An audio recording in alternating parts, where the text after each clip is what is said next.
कभी उम्मीद मत छोड़ो। एक बार की बात है, एक बड़ा सा पानी की नाव जिसमें कि लोग सफ़र कर रहे होते हैं, वो पानी में डूब जाती है।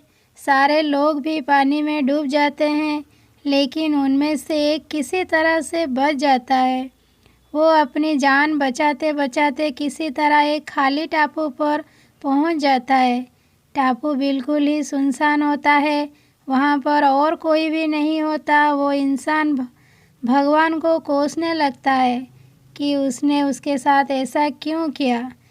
फिर उस टापू के किनारे काफ़ी दिनों तक बैठा रहता है, इस आस में कि शायद उसे कोई बचाने के लिए आ जाए।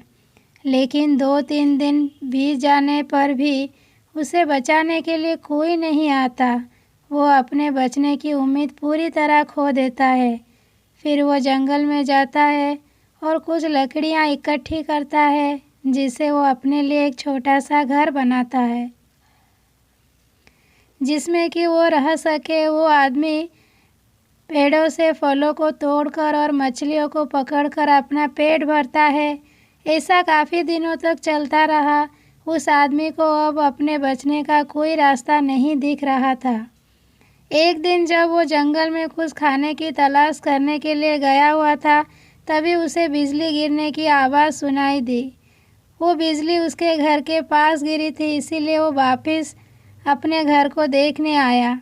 तब उसने देखा कि उसका घर बुरी तरह से जल रहा है। वो बिजली उसके घर के ऊपर गिरी थी, जिसके कारण उसके घर को आग लग गई। वो आदमी भगवान को कोसने लगता है कि उसने के छोटा सा घर बनाया था, वो भी जल गया। अब वो क्या करेगा। वो अपनी किस्मत को दिन भर कोसता रहा। फिर उस टापू के किनारे पास ही सो गया।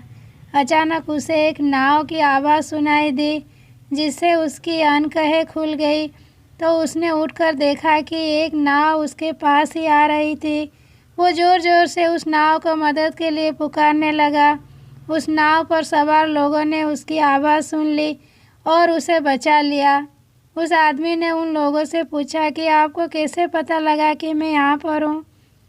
तब उनमें से एक आदमी ने जवाब दिया कि हमने आपका धुआं का इशारा देखा था, जिसे देखकर हम आपको बचाने के लिए आ गए।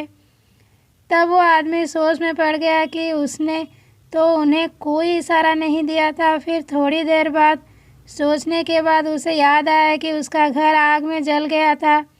शायद उसी के धुएं को देखकर ये मुझे बचाने के लिए आ गए। ये सब जानकर वो बहुत खुश हुआ तथा उसने भगवान का शुक्रिया किया।